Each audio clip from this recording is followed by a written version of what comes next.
So today we'll be talking about creative writing and planning, more importantly.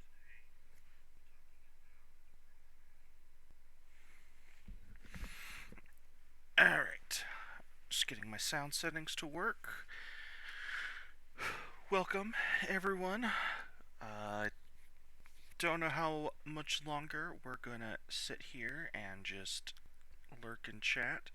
There's really not a whole lot to talk about unless people directly have questions. In fact, there's a lot to talk about until people have questions. So we will get right into it. First of all, thank you all for coming today. It's super awesome that you're here. Um, I want to give a shout out to some of the people that have made this possible.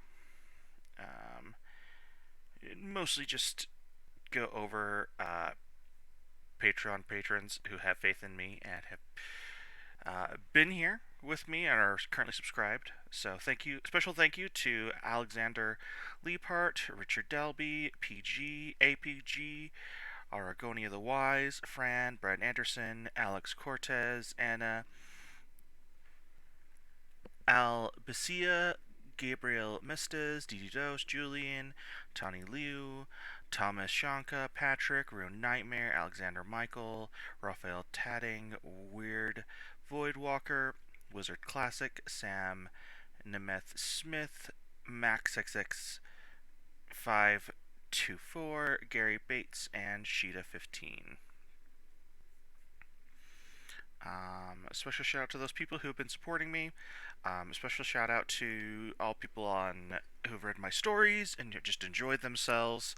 There's no need to always be here, but there's always a sort of energy that brings funness when you guys are here. So, without further ado, we'll get into Creative Writing 101 Part 2. This will be about characters, setting, and scenes.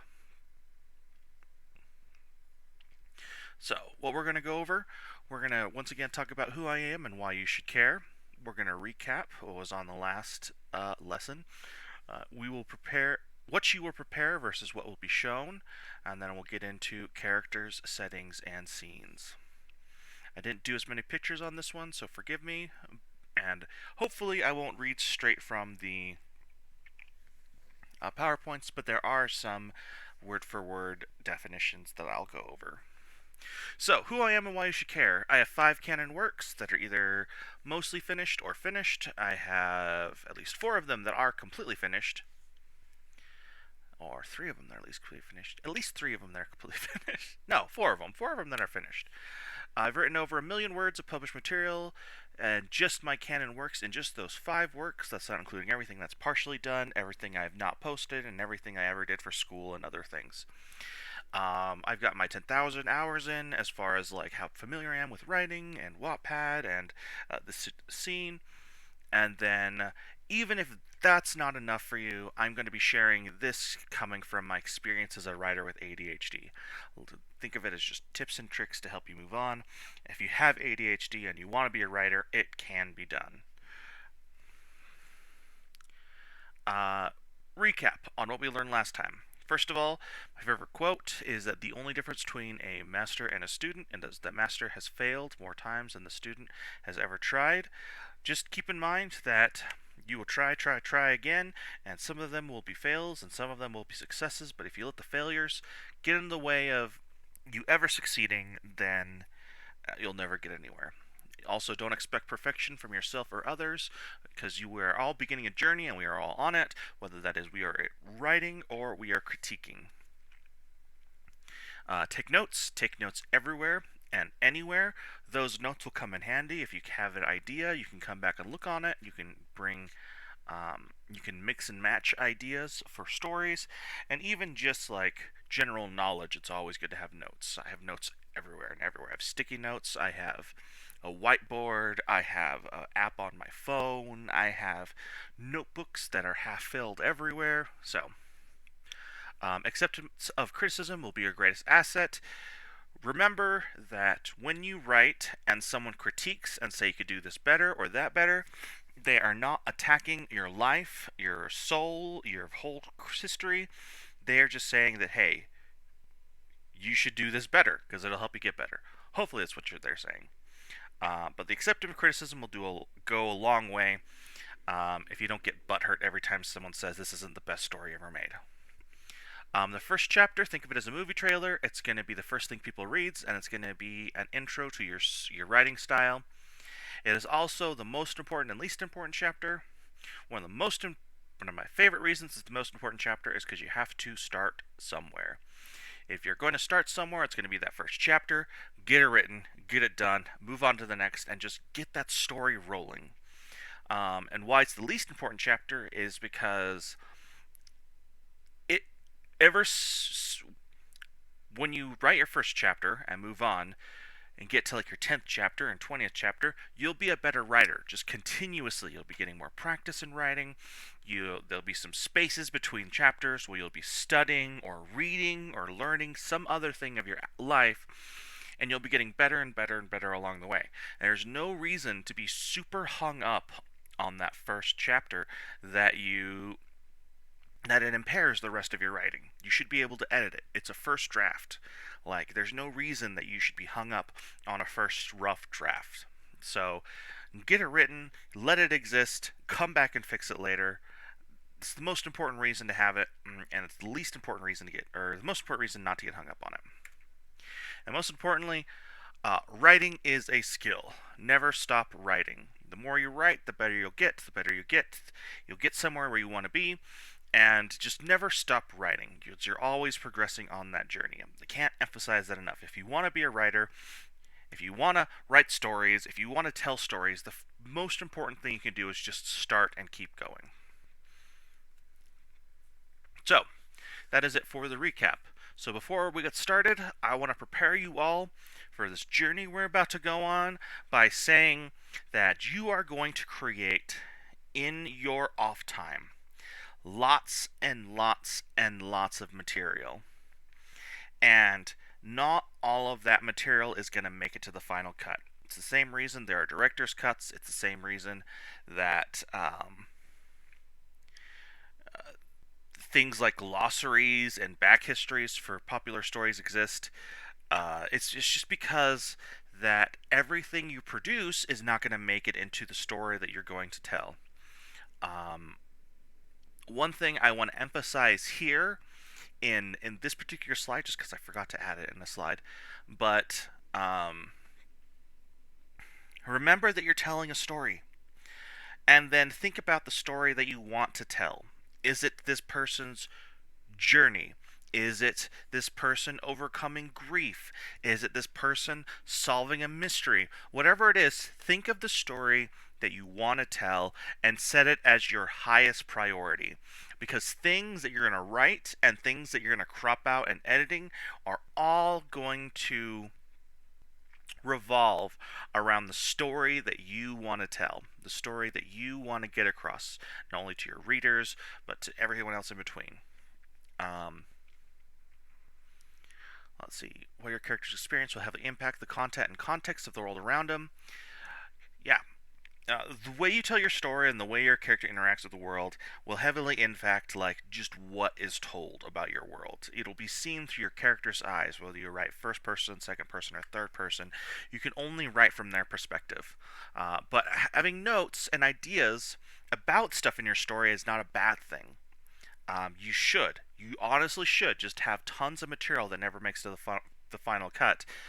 But if you try to fit every fun fact and nifty detail about this world you created into the final cut, it will detract from the story that you're trying to tell. And it will get cluttered, and you just won't be able to get to the important parts because you'll be like, oh, I want to get to MC, but here's a really cool thing of what they do with toilets and how I figured that out. And it's like, okay, yes, but if you're not going to put it into the plot in the way that affects the main character and the story's progression, then maybe talking about how toilets and toiletries and flushing and stuff like that works. So Our first section is talking about characters.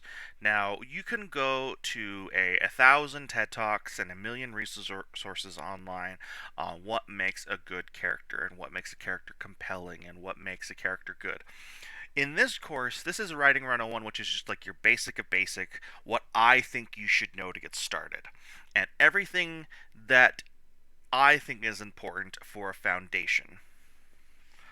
Everything else, you you will get better, and you'll learn more and continue to grow along your journey. But for now, this will be with the basics of what I think is important.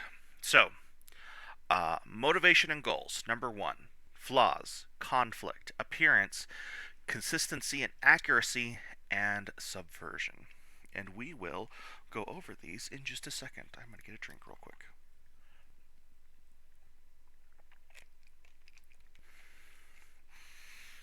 That lovely drink ASMR. All right. So, your character. One of the most important thing that's going to happen, one of the most important people in your story is going to be your main character, but also your other characters. Every character that's going to take the stage, you're going to want to ask some of these questions for. What is your character's reason for acting? What do they hope to accomplish? What drives them to action in times of peace and distress? How do they change over the course of the story? And then, ultimately, you want to justify why they need to be in the story with worthwhile scenes and interactions. Is this character important because they like money? Is this character important because they like girls or one specific girl? Is this character important because the world will end without their like blood or something like that? Like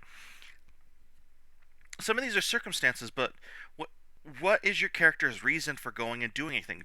Are they protecting their family because they love their family and that's important to them? Are they greedy for money because they've never had it in their life and they've experienced a withdrawal, and so their entire survival fight or flight reflexes revolves around money and surviving? Like there are many characters like that, but what you have to focus on is like what drives them to the next scene, what drives them to act. And every character should have a motivation and a goal. An motivation for acting, and then an end all be all goal. If you're creating a greedy character, then their motivation will be to gather money, and their goal is to gather um, $1 million. $1 million, and to have a house, and to have a stable income, and to have everything paid off, and to have no debts, and to never have to work a day in their life. Like, those are goals.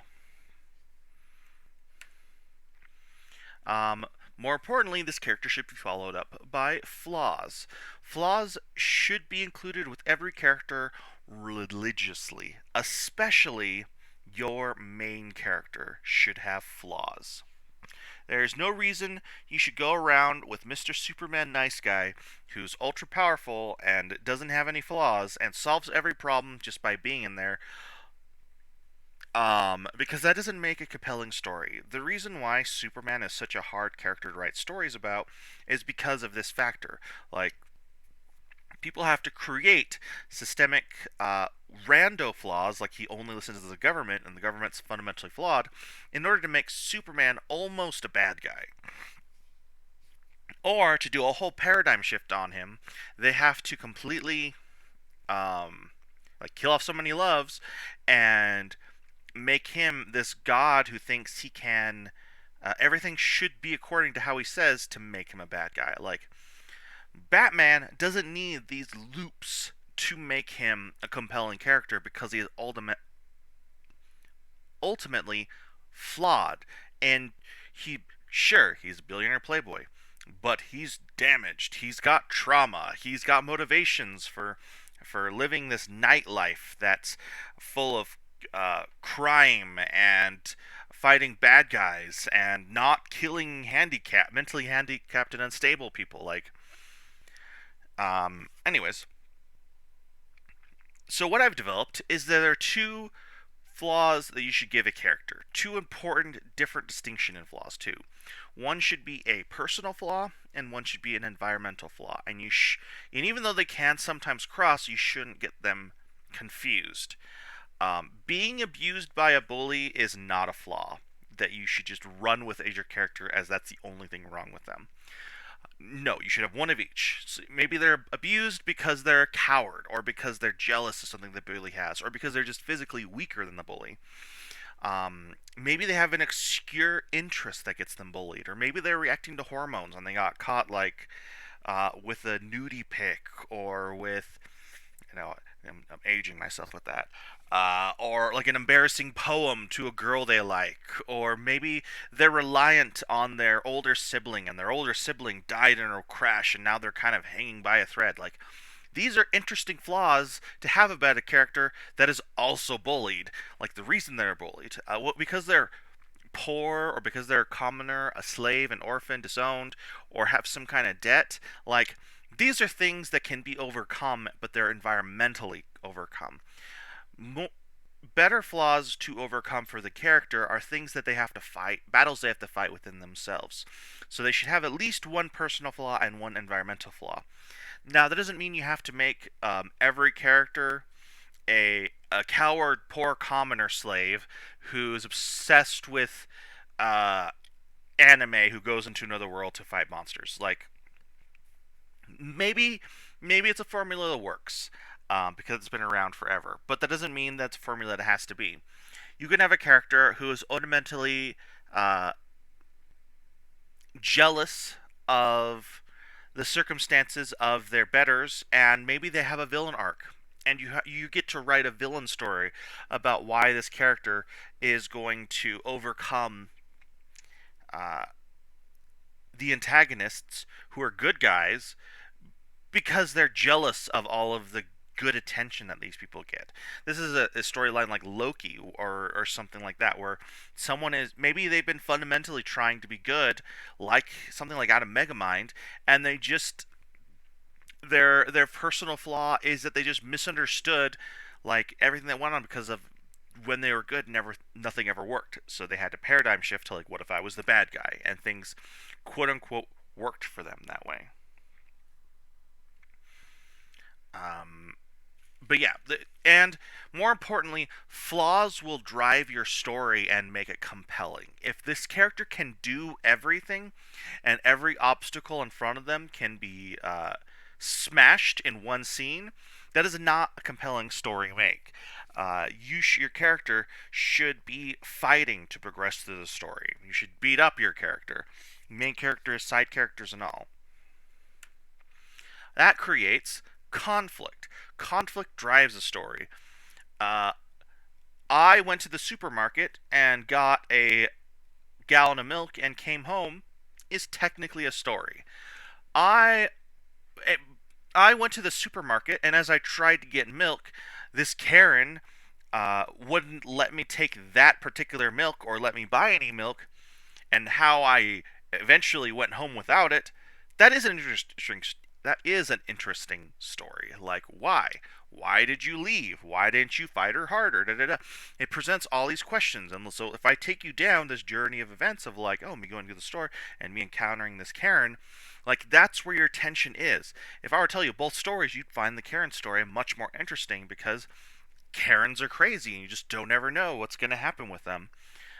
There's this stigma about them. You can play to that. It's an obstacle preventing a character from achieving a goal, just like I have in here. He could also be a character who stands in the way of another because of their goal. The character is the antagonist in the story, and you can have plenty of antagonists. Like, you can have a world full of antagonists. There are stories about that. Um, and the only difference between a protagonist and an antagonist in a story setting is the protagonist is the person that the readers perceive as the main character, and the antagonist is the character who is most likely to prevent the protagonist from succeeding in his goal. That kind of thing.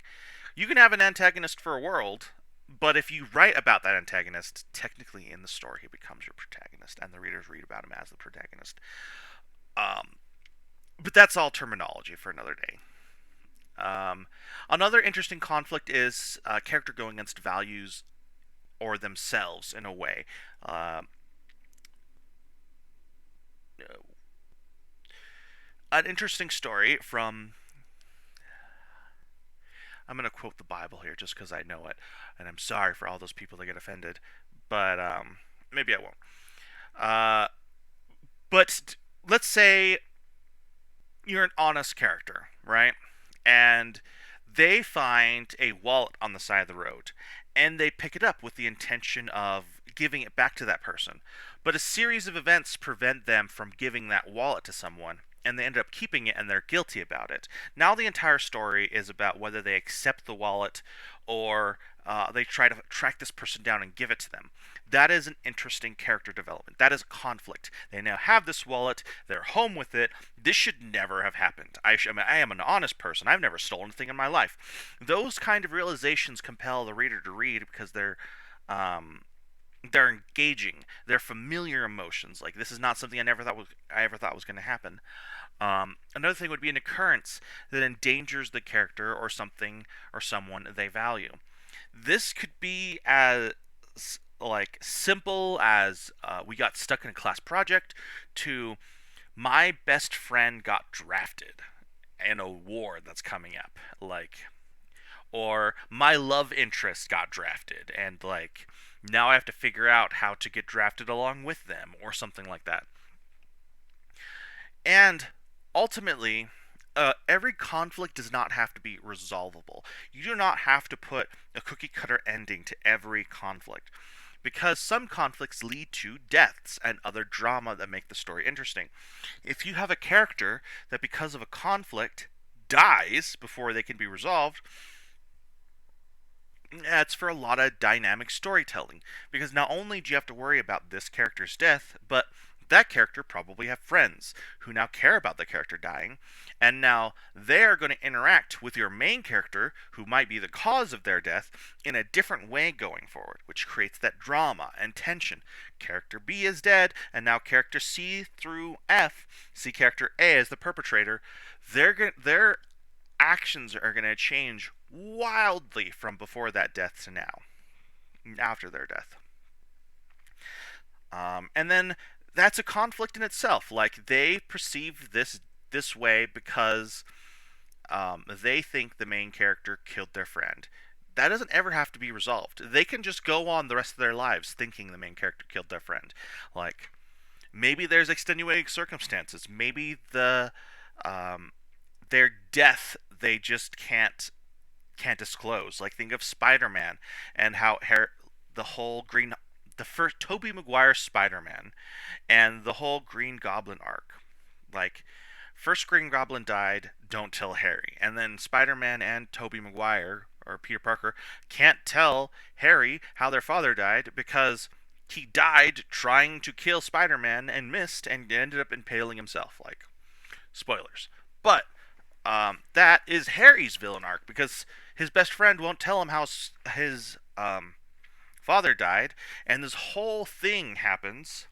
Like it, and ultimately Harry and Peter never come back to like a place where they're best friends again because Harry ends up dying, kind of thing, I believe. Appearances. So appearances are important, but there's a lot of limitations you have to understand about appearances. First of all, what you should do is that every meaningful character should have a description about what is eye catching about them. What makes them unique? Is it their hair? Is it their nails? Is it their yellow eyes? Is it this menacing appearance they have? Is it this glower on their face? Are it the wings this character has? Is it the skin tight spacesuit? Is it um, the way they have a bionic arm? Or the way they have animal feet? Like, every character should have a meaningful description of what is eye catching about them. But that doesn't mean you spend a super amount of time on them. Because appearances matter as much as you make them matter. If this character has a tail, you can go on to say this character has a tail, and then never ever talk about it again. But your readers will understand this character has a tail. But if this character has a tail and that tail gets cut off, and now they have to live their lives because their tail's cut off, or live their lives with their tail cut off, and that affects them, that's an important detail that you should do. Someone who cares about something that's physically there, or someone like their physical appearance, or someone who changes with grief, going from this very put together person to being like hollow because of grief. Like those are appearances that you should keep at key details. Now, at the beginning of the story, you do have to be very careful introducing characters, and especially if you want their appearances to matter. Characters that you want your readers to remember should have almost entire segments just about them, entire chapters or whatever, dedicated to them, a little bit about their appearance, and then like what the conflict is and why they matter. And then as you go on, you can start talking more about why that character's appearance matters, or how it changes, or define it better. What you should not do is in one chapter introduce every important character to the story with their description and overload the reader. It's a very common habit to have, to just be able to get that all the way and get the story on the way. Don't do it. Just like name drop a few names. There's Toby, Samantha, Jill, Bill, Gary, and Beth. And then when your main character interacts with that person in like a chapter where they're kind of together, you can say, "Oh, and then they met Beth. Beth was a raven-haired beauty with golden green eyes, and da da da da." And she had a whip that she used as a weapon, and she had the comm device, so she was why I'm talking to them. And it did like things like that. And then Beth really hates Gary. Gary has this, it just looks like a narcissist. He has slicked back hair. He just stands taller than everyone else with his chin held high. He looks like he's always looking down at his nose at you. Now you kind of have an idea of how Beth and Gary look now. That matters more importantly than of like Beth has green eyes and a whip.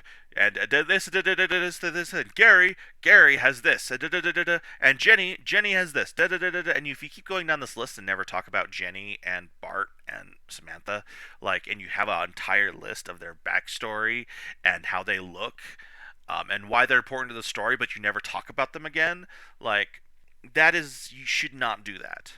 Keep it simple when introducing a crowd of characters if you have to, but for the most part, don't overload the readers with too many descriptions. Gradually defining them is better, and then make note of their important character features and emphasize them when they're part of the character. If Beth and Gary meet later on, but you don't want to say anything like that, you could say something like, and for some reason, Gary looked really forlorn as he held a whip. He buried it in the dirt, and then he walked away. Like that, now that you know a little bit about Beth and how she had a whip, and like if it was blood covered or blood caked and Gary's disheveled, like that tells a story in and of itself that lets the reader put pieces together without saying, and Beth died, so Gary buried her whip, right? Showing versus telling. But we can do a whole nother lesson about that. Consistency and accuracy. Consistency and accuracy are going to be your two most useful tools in storytelling. If you have to have a side notebook or whatever of characters in the descriptions just so you can get them right, there's no reason that Beth should have raven hair in the first chapter and have blonde curly hair in the last chapter if you just forgot her hair was like black in the first chapter. There's no reason that it should change every chapter if her hair is if you plan for her to have like this hair all the way through. Now, that consistency is going to be vital. These characters should always look and behave as you introduce them, unless something happens and you tell the story about what happened. That is accuracy. accuracy is being as true to that character as possible, but as new information comes. Now we have Gary post Beth's death, and Gary, he doesn't look down his nose as much anymore. Like, you can make that detail. His hair is only marginally um, coiffed, as opposed to its its signature, like, never having a hair out of place. He talks with a sort of reverence instead of a commanding uh, baritone, or however you want to describe him. That is accuracy to character. Gary is affected by Beth's death, and now if you say, and Gary, if you go like the next chapter and go, and Gary, who looked down his nose at everyone, was still looking down his nose at everyone, like, and they were in, like, they were ants before him, da da da da, like, that's breaking character, that's breaking consistency and accuracy. You Gary is now a more interesting character because of Beth's death, because of how he's coping with it. Do we know why Gary's different? No. Maybe that's a story to happen for the day. Maybe he loved her. Maybe they were related. Maybe they had some kind of thing going on in the background. Maybe uh, the reason why Beth hated him was something in their past, and it's the reason why he still likes her. We don't know. Maybe they were childhood friends. That's a story for another time, but it's compelling that Gary is now affected by Beth's death. That makes him an interesting character, where he used to be so superior. And that would be the art of subversion.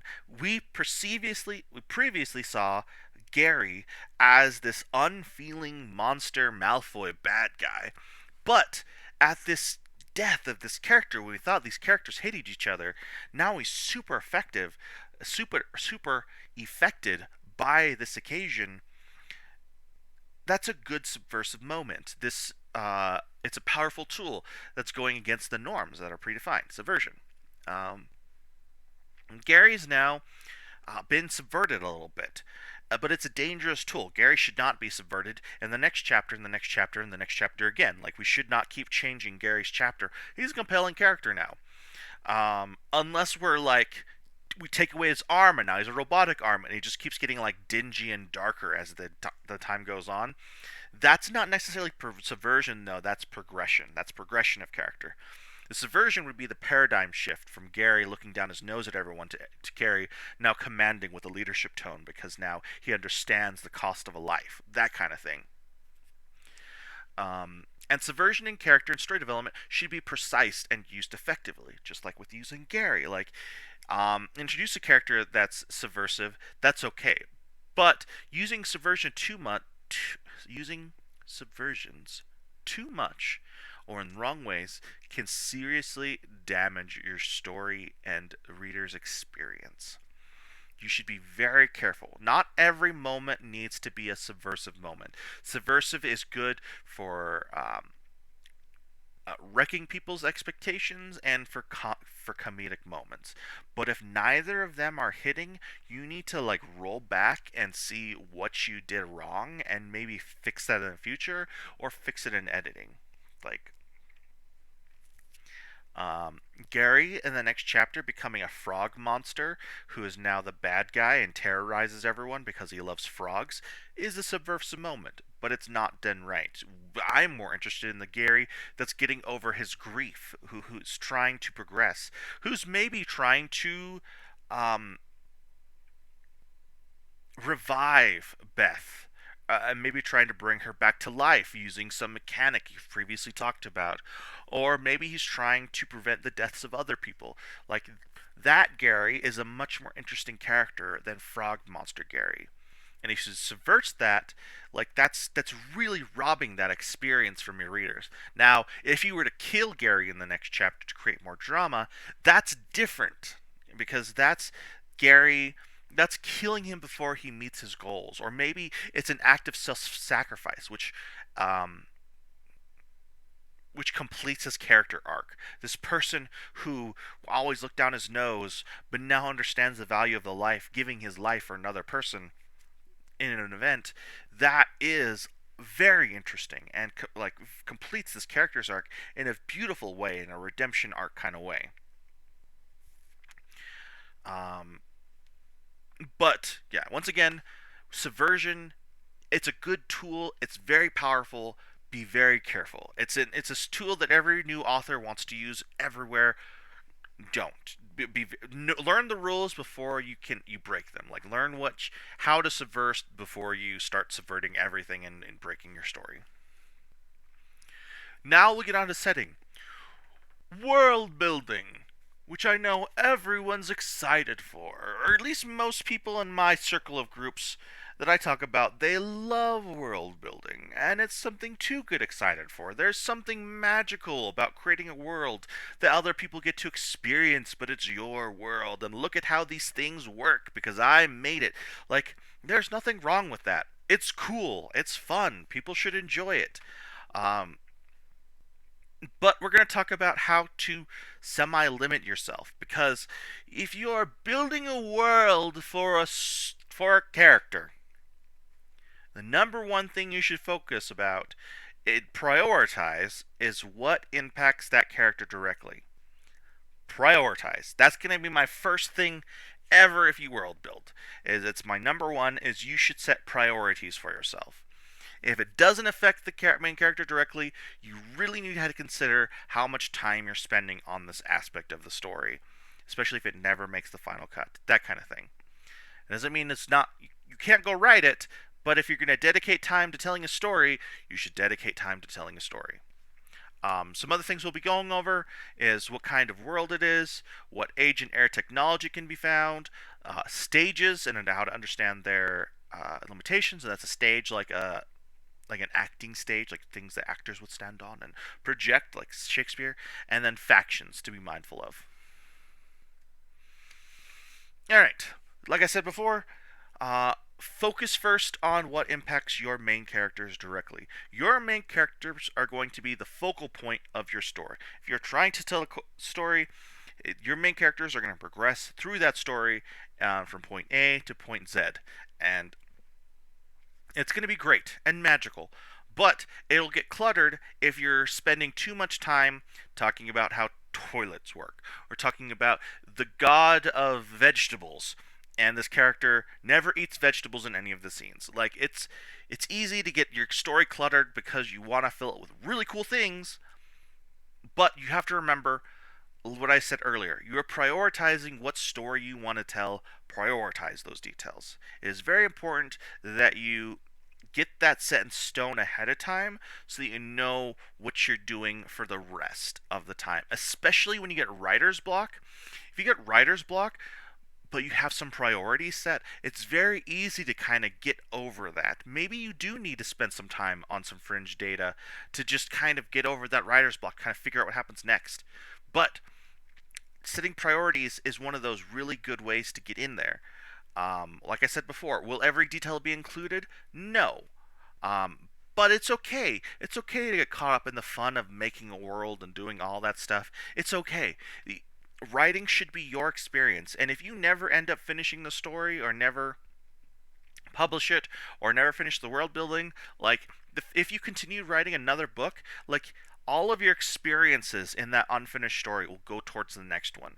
You should keep writing, and you'll be a better writer starting that one than you were starting the last one. Like that's just how you have to go. You just got to keep let projects fail if you're no longer interested in them. Don't beat them with a horse, or it'll make writing not fun. Um, but once again, your most important asset in doing any of this is to prioritize. Prioritize your story you're going to tell. Prioritize the main characters and what they're going to interact with, and then you will figure out like what you need to spend time on and what you kind of just don't need to dwell on. What kind of world is it?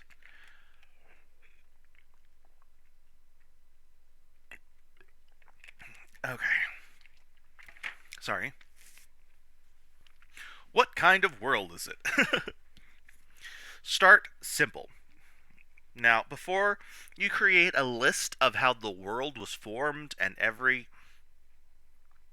blade of grass was made and putting Maui in the world or figuring out how to make a pantheon based off the Greek pantheon and da da da da da, you really got to start simple. Start simple, start small, focus on the story you want to tell, and zoom in.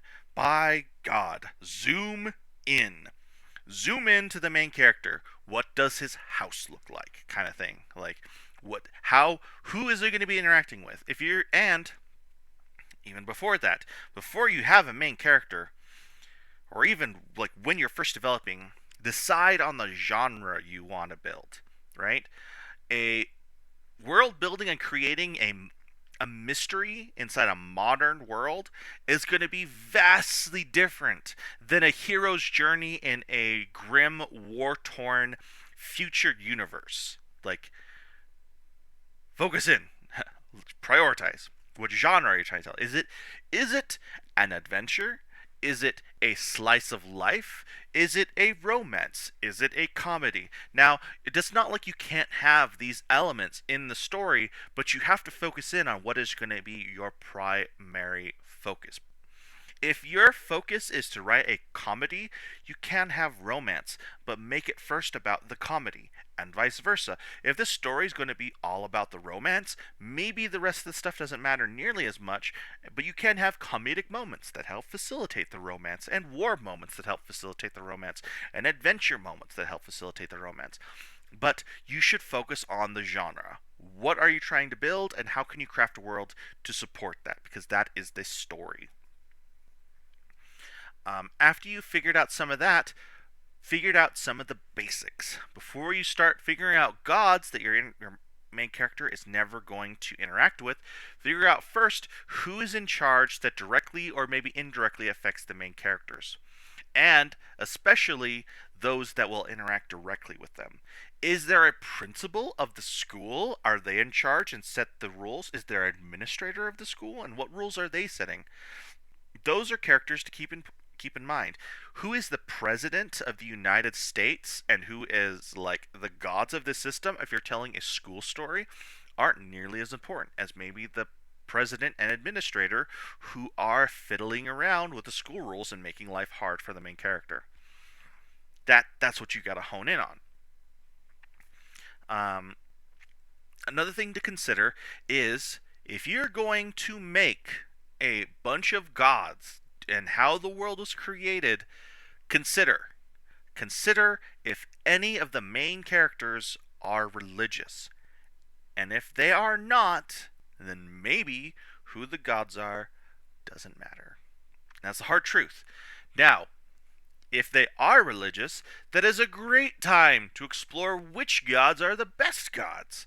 But your main character should be religious for the full story. There should be prayers. There should be scenes where they're asking their god through looking at the sky to guide them, or maybe the god's over their shoulder and like literally like a little munchkin mini thing that's always talking to them.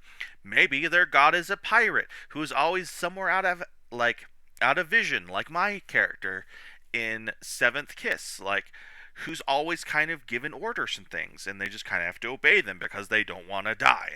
And they don't want to die not necessarily because this god is threatening them, because this god is trying to help them get around those deaths.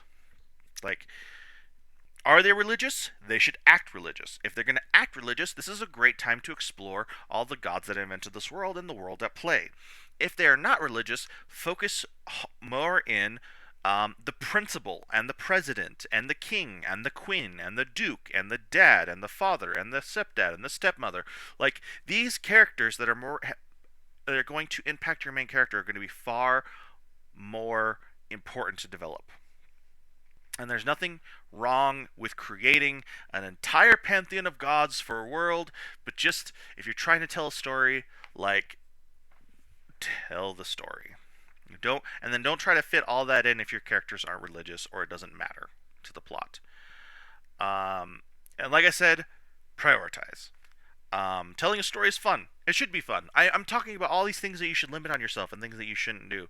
But the fact of the matter is like, you should be writing anything you want to be writing. Don't let me tell you what to do and not to do without first considering like where you're going with your story. These are just basic guidelines and my recommendations and my warnings. And maybe you'll get caught up in these and you'll realize, man, the captain was right. I shouldn't have done that. Next time I write a story, I'm going to follow the captain because he was right. And my god, was he handsome and charming and and super intelligent. Setting.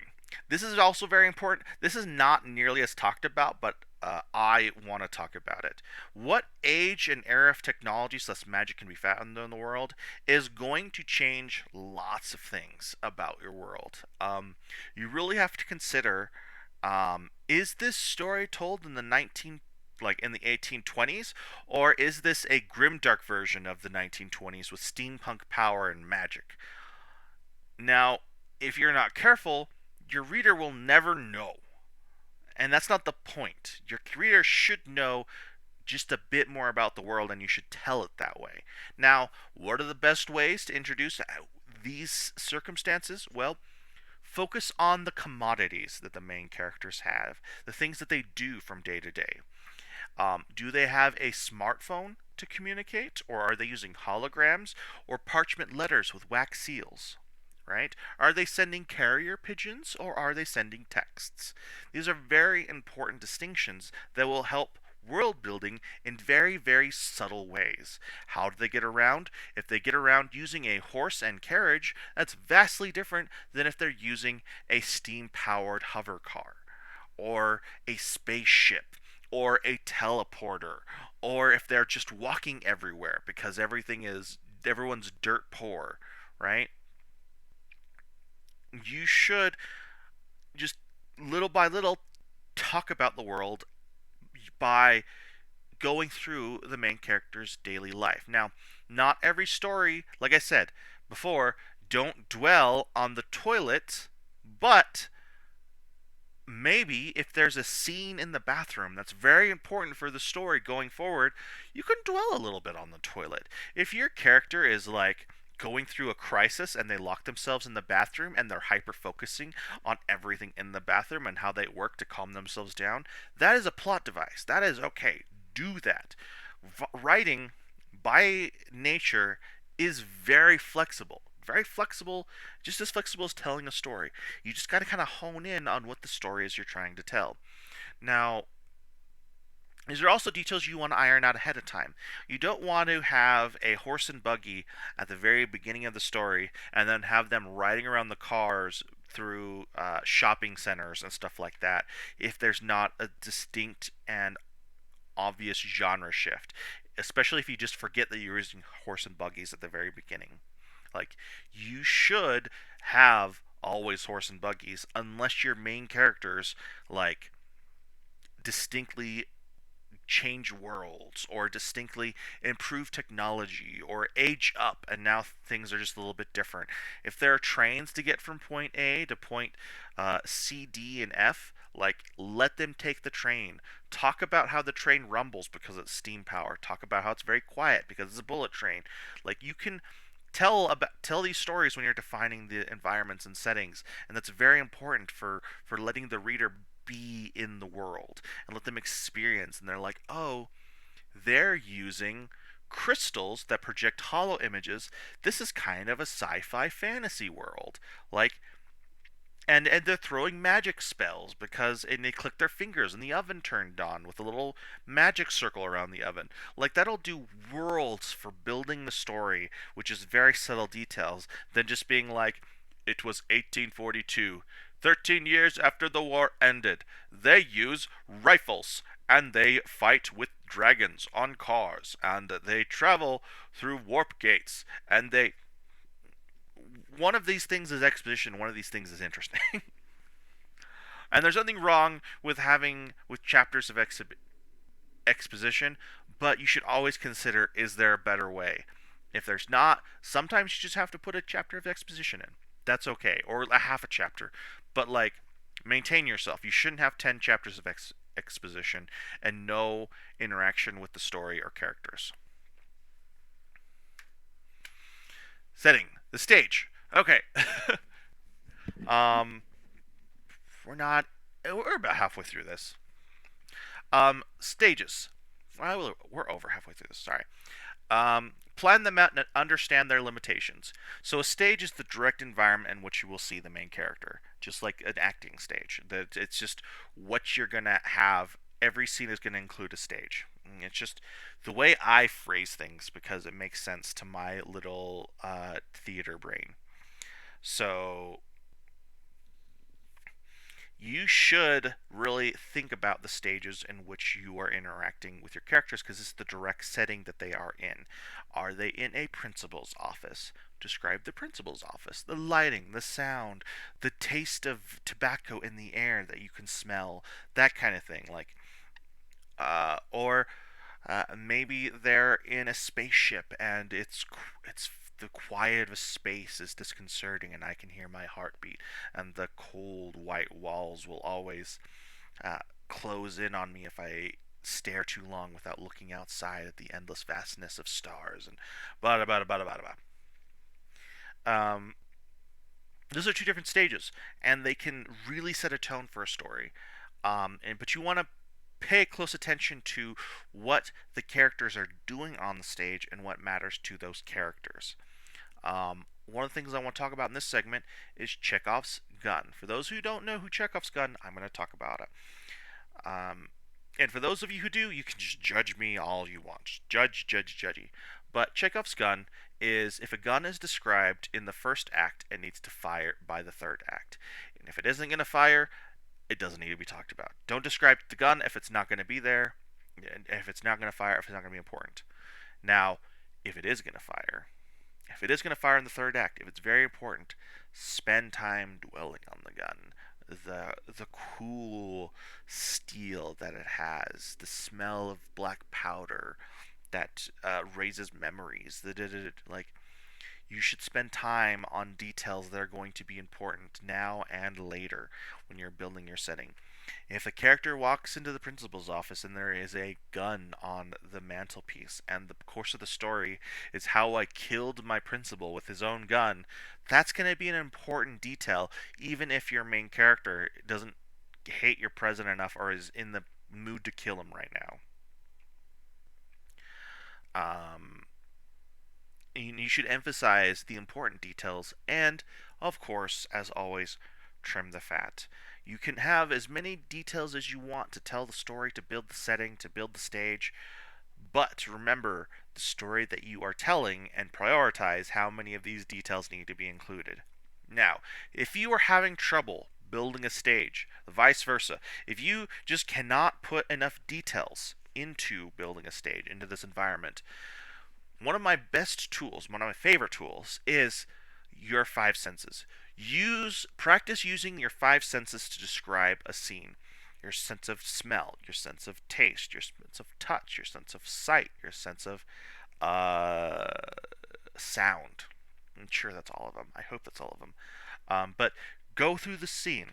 Um, if it's the principal's office, talk about how dark it is or how light it is. Talk about the sounds of kids coming from outside.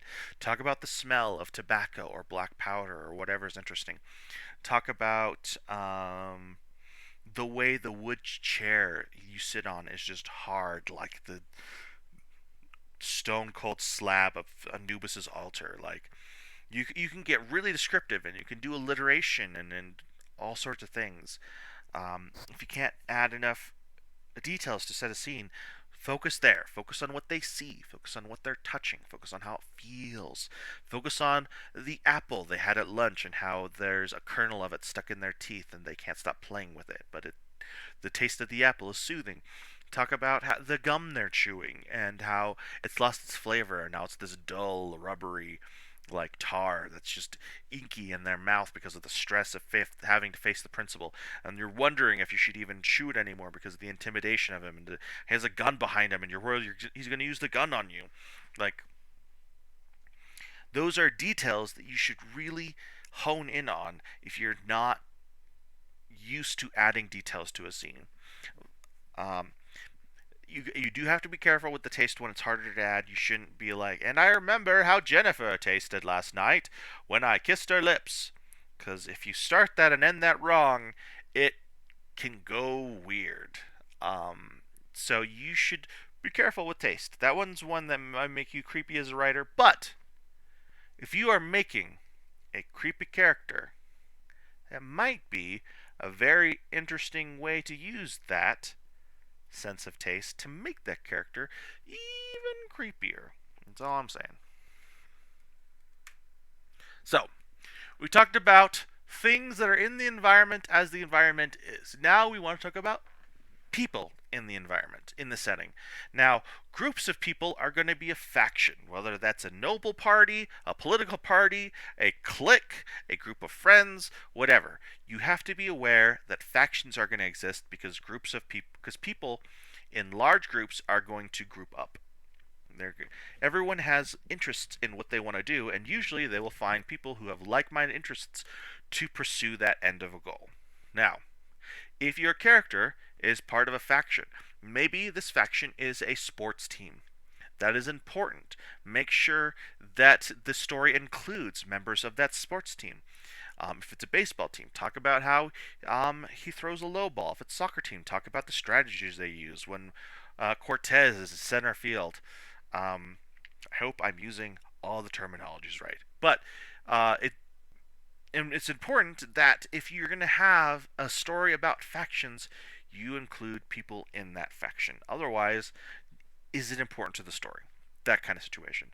If there's a tension between factions, especially if they're opposed, and even more especially if they show tensions between factions.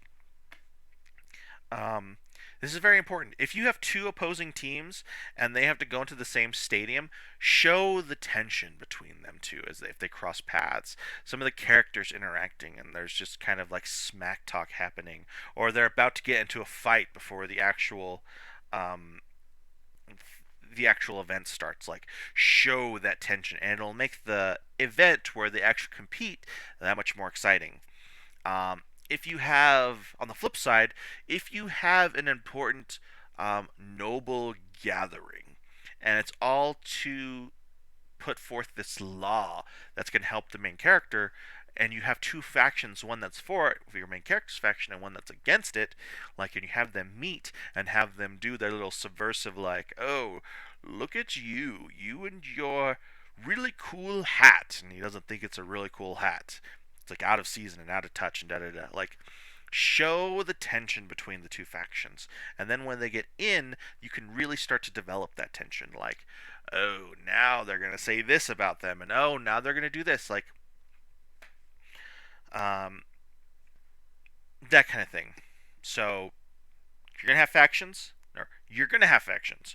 Focus in on them, hone in on them, and then show them. Especially if your main character is part of them. If there are football teams in your story and your main character never interacts with the football team, you don't necessarily need to talk about the football teams unless they interact with the main character. If the opposing school's football team kills one of your football team's characters, and now your main character has to solve their death, now they're interesting. Now they're relevant. But now they impact your main character. So when you create a faction, create them with similar guidelines as you would a character. Make sure to include motives for the faction, not just individual characters in the faction, but the reason they got together, what's their end goal. Flaws, why don't they work well together, or what's stopping them from accomplishing their end up goal. Maybe they're poor. Maybe they're all just a bunch of cowards, so they can't ever like sign up for a competition. That kind of thing. They are just a group of characters after all. All right, we've been here an hour. I'm gonna take a drink.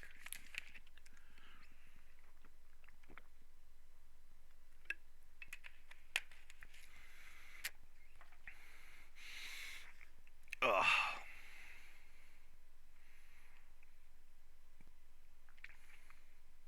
I hope that people who wanted to join get to join. Sorry, I'm resting my voice for a bit and checking something. Okay, so scenes. What is a scene? The limitation of the story itself. planning scenes, starting a scene, and finishing a scene versus a cliffhanger. So, um, we had Spear ask me in our um,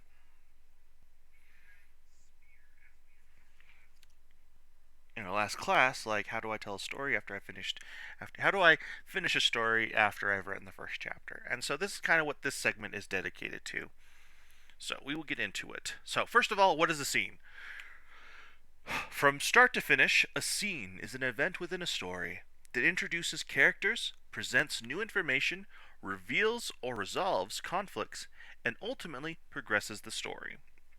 That is a scene. A scene from point A to point B is the character walks in, talks to someone, and leaves. Like, cut. Like, that is the scene. Now, scenes and plays are a little bit more extravagant. You can have the same scene and many characters and different things happen, whatever. But what you really are going to want to hone in on is that a scene is like uh, are building blocks for a story. There we go. And your entire story will be made up these scenes or building blocks from start to finish. You're going to build a tower of these scenes to get to the end or the top of the tower or at the bottom of the tower, whichever way you see the tower. We're going to go to the top of the tower because every tower has to be built on a foundation. So, like I said, your entire story will be made up of scenes from the moment the main characters take the stage to the moment the curtains close. Now, once again, I'm going to talk about the limitations of the story. When it comes down to it, your story will be made up of scenes. And every scene is not going to be good enough to stay in the story. That is the hard truth. Now, if you are writing a first draft or rough draft, just throw every scene in it. I'm just being honest here. Just do it. Just do them all.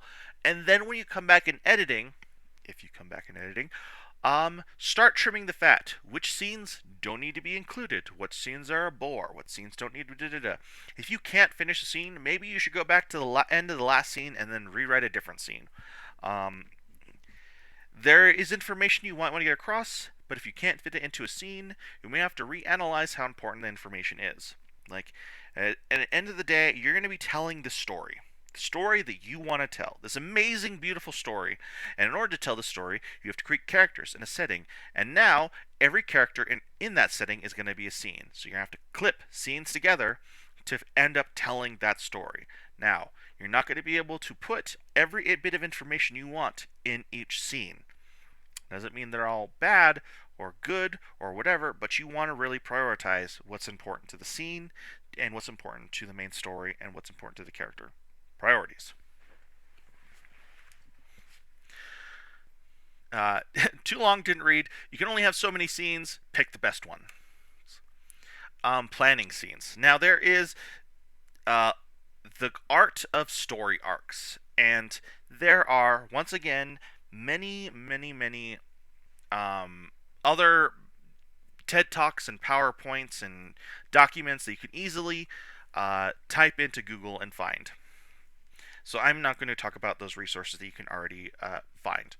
But what I want to talk about is what an arc is. An arc starts with exposition, goes into a rising action, has a climax, a falling action, and a resolution. For those of you who don't really understand those words as they are, exposition. Exposition is when you tell everyone what's going on. Rising action. Rising action is when characters make choices and tension builds. Climax.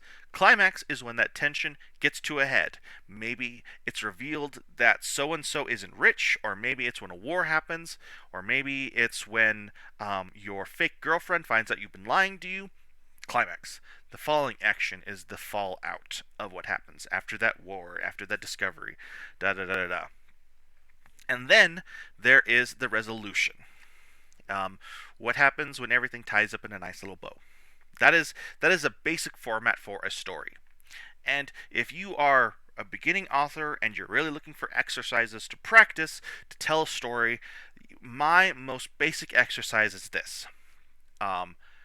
Block out a story into 5 scenes, one for exposition, one for rising action, one for climax, one for falling action, and one for resolution, and then just write that out. Make it a short story, make it a long story, whatever, but it'll be a full story, and it'll have all those parts.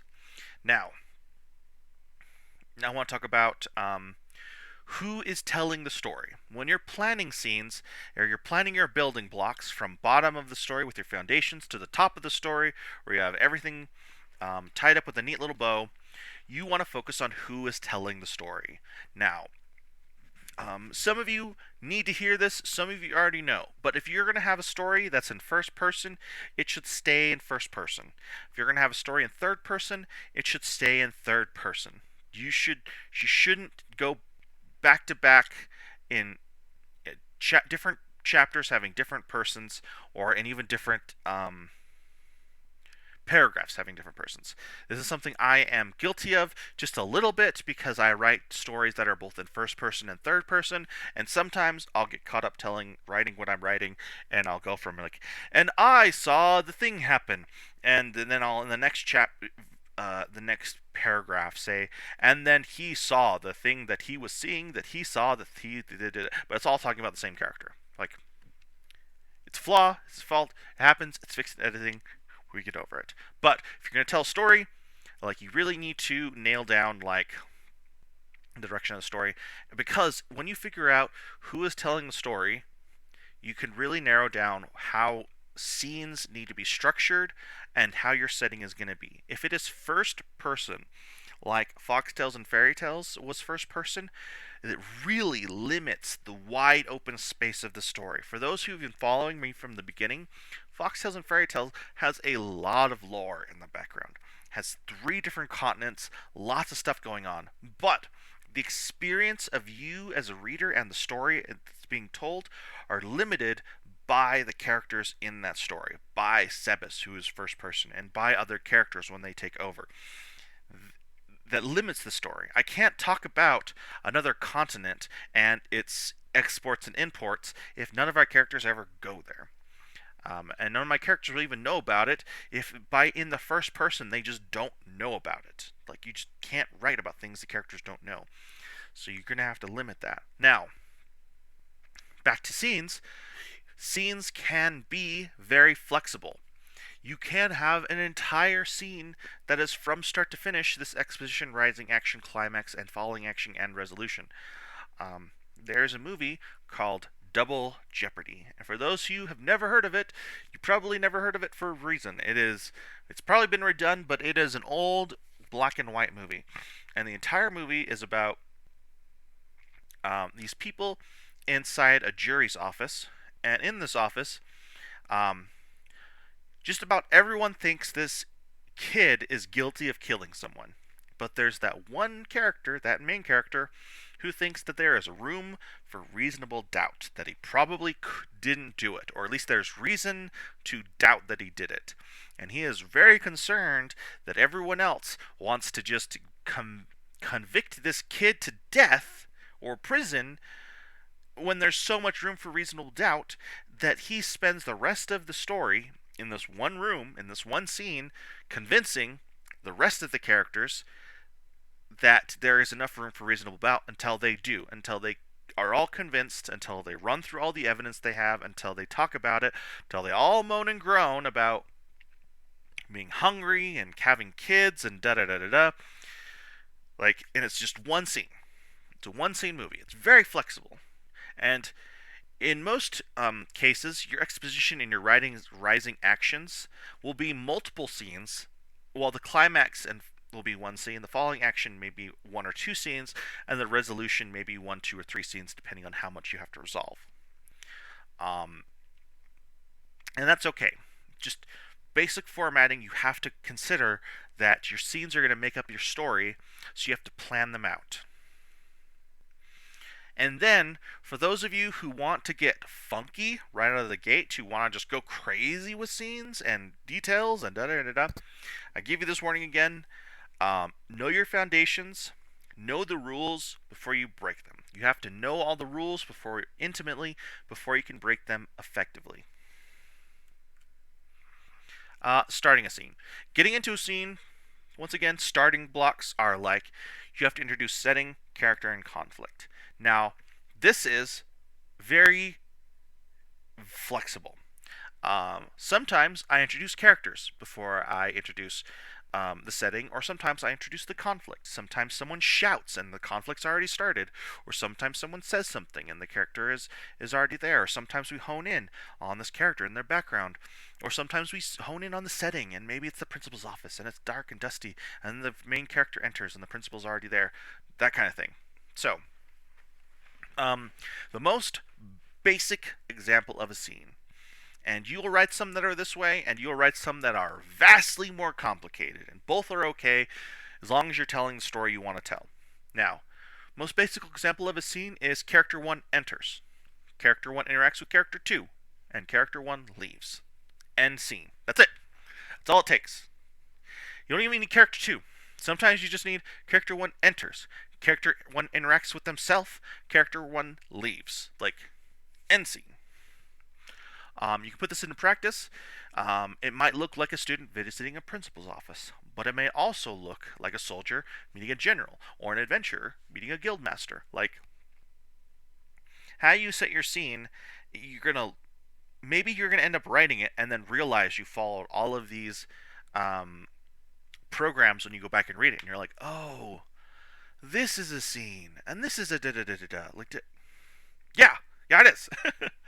um, and for some of you, just like your native language, you will kind of know all these rules without having to be told all these rules, and to be like, man, I've just been doing this, and that's okay. This is for the basics of basics. This is the introductory of creative writing. This is me creating tools so you can write more effectively and write more and tell the stories that you want to tell, and to have a stage where I can tell you you can do it. Let me help. This is me helping. This is me doing the best of my best to help you be the best writer you can be, to tell the story you want to tell, because we are all characters in a big grand scheme of things, and each of us has our own motivations, and some of those motivations are to tell a really goddamn good story. Now, getting to the end of a scene. Now, finishing a scene versus a cliffhanger. Some of those of you who read my works know that one of my signature moves is cliffhangers, and you hate me for it. But essentially, the difference between finishing a scene and leaving a scene on a cliffhanger ends with there being catharsis of a scene. That means there being an end good, feel good moment. Some examples of scenes finishing with catharsis is the main couple finally kiss. It's been 20 chapters of like foreplay and misunderstandings and all sorts of ski wampus shenanigans, but they've finally come to like this realization that they both like each other, and they finally kiss, they finally get married, and they finally have kids, and they're finally happy for them. While ending a scene in a cliffhanger may end with the tension of the main couple. They go to kiss and then they don't. Maybe one of them cowers out. Maybe they get cock blocked by another character. But that is, if you end the scene just directly right after they don't kiss, and it's just like, ah, man, now we find out if they're gonna kiss in the future. And there's not to say that one of these is better than the other. You should have a healthy dose of both of these. Probably a healthy less dose of cliffhangers, but if you want to have people reading your story and continuing the story, sometimes you have to include those cliffhangers, just those nuggets of, but we'll get to that detail later, and you will stay around to read that detail while we go over these other details that make that detail more important and more impressive and me look better. So, plan being explained. You just end with the plan being explained versus the plan fails. A new skill is gained versus a lack of skill revealed. A conflict is resolved versus a conflict is created. A character is befriended versus an antagonist is created. A character is saved, protected, like saving a princess, versus a character is endangered, the princess is captured. Now, some of these can overlap in very ski-wampus ways, and if you don't like that word, too bad. Ski-wampus is a fun word. You could end on catharsis by them confessing. confessing their love, or this lack of confession. Like maybe they've just finally resolved to not tell the policemen that they're who of their gang of misfits did it, and they die, and that's just the lack of confession. Or it could also end the same way. Maybe two characters are in love with each other, but they don't know it, and a third mother effer comes along and confesses to one of the main characters and just makes a whole new, uh, like a whole new batch of problems. It's very common second male lead trope. First male lead won't get off his ass to do anything, and so the second male lead comes to screw things up, get to either make things more complicated just as things are getting good, or to kick this first male lead into gear. Um, or maybe it's the lack of confession. Maybe I loved her, and maybe this is the last time we'll ever see each other, but no, it's just better if I never tell her, and I walk away. Or I'm going to confess to her, and then I get interrupted because the floor falls out from under me. Like, these are things that are very flexible, but these are just examples of what can happen. Like, you just have to understand that you can finish a scene by just saying, and they did the thing and they did it. And you can also end the scene by, and they just about kissed, and right before they were going to kiss, this happened. You know? Wow, we're hitting about our stride. So, takeaways. On our first segment, in our first lesson, we learned about just getting started. And now we've learned about what to do now that we've gotten started. Now that you've started writing, I am just here to facilitate your more writing. I want you to write. I think the world needs more writers. And not more bad writers and bad fan fictions, although that may be a symptom of the journey, but more people who explore their passions and are more people that will just do it because maybe they just needed someone to tell them they could. And you can. You're important and I love you and you can do it. Another takeaway is that there are many ways to form and storyboard and plan out a story. This is just one of them. You can build a scene and storyboard however you want to. Some of my storyboards are literally a lore to an entire world, where other storyboards are bullet points. Just a bullet point list of what is supposed to happen, what I think I want to happen, and like there's just a scene where they kiss and then that's where I move on with my life. And this is my way. And in fact, this is just one of my ways. So don't chain yourself down to this particular way and think this is the only way to do it. Experiment. Write more. Find which ways work for you and which is most fun, and just keep going. Whether it's planning out scenes, whether it's really honing down on settings, like take some of my warnings to heart, but for the most part, like keep writing and do better because you're writing more. Homework. Actually, we'll go back. Takeaways. I don't know who's here in chat. In chat, do we have any people in chat that have any questions about what we talked about?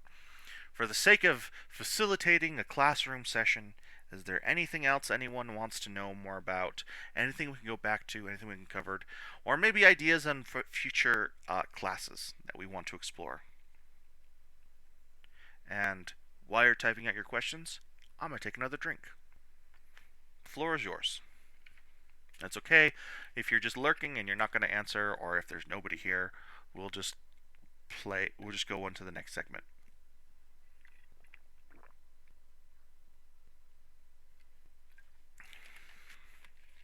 With that good drink ASMR. Oh.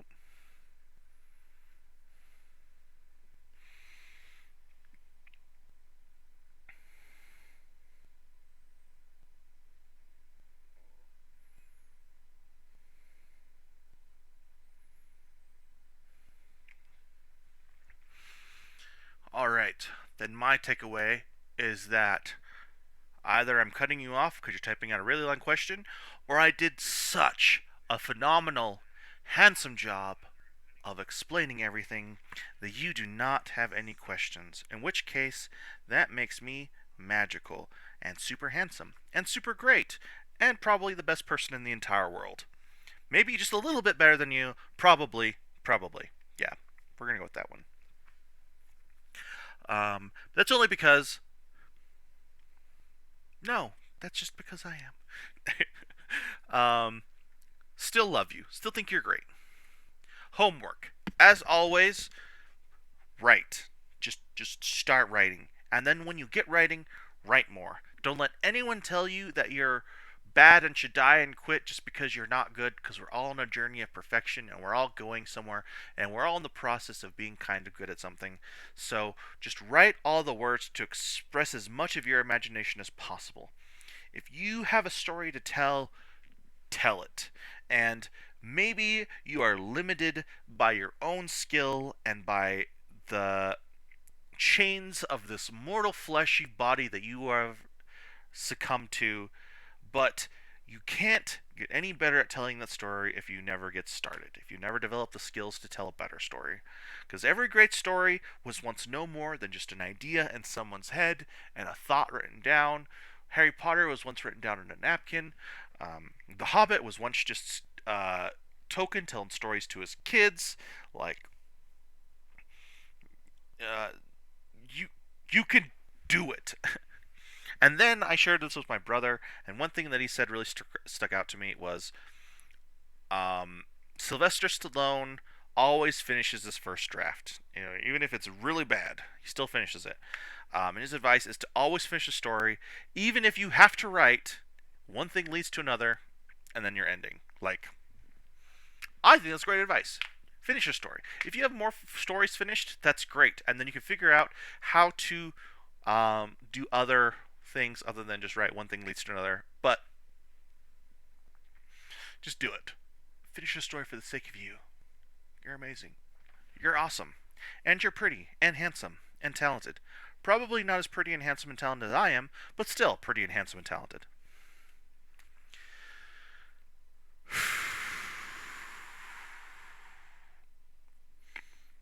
I've been talking for a long time. Like an hour and 25 minutes. 20 minutes, because I had probably had about 5 minutes of just letting the getting everything last minute prepped. But here we are at the end of the journey. Thank you. Thank you all for coming out to my class. Thank you all who will end up watching the VOD and end up watching it later. You guys are awesome. I'm not specifically doing this for to become a world famous Twitch streamer, although that would be kind of super awesome. But I'm doing this because I want to put some good in the world, and I want to be able to tell you that you're awesome and you're doing great, and it's just one more step of doing that. And I've always kind of been interested in streamers, and so now I'm doing it myself and learning the ups and downs. And this is my way to bring something of my own unique flavor to streaming. Um, Maybe in the future we'll have so many classes and so many people at class that I won't be able to even get through like one slide, so we'll have to cut these down from like 28 slide lessons to like 5 slide lessons just so we can get through any material. But for now, we're here, we're on a journey. You're getting good at writing, I'm getting good at streaming and twitching. Like, not that kind of twitching, this kind of twitching. um, but we're all getting better. We're all not perfect, and we're all growing. And so here's me growing, and by doing what I can, um, and I hope that you grow as well. So, um, I know there are people that wanted to join the stream, and some people that always get kind of sad when they miss the streams. I think after this, I'm gonna start streaming Pokemon and just kind of start a new game and then just do kind of a chill stream where we can catch the tail end of people who miss the stream and just have a stream for them.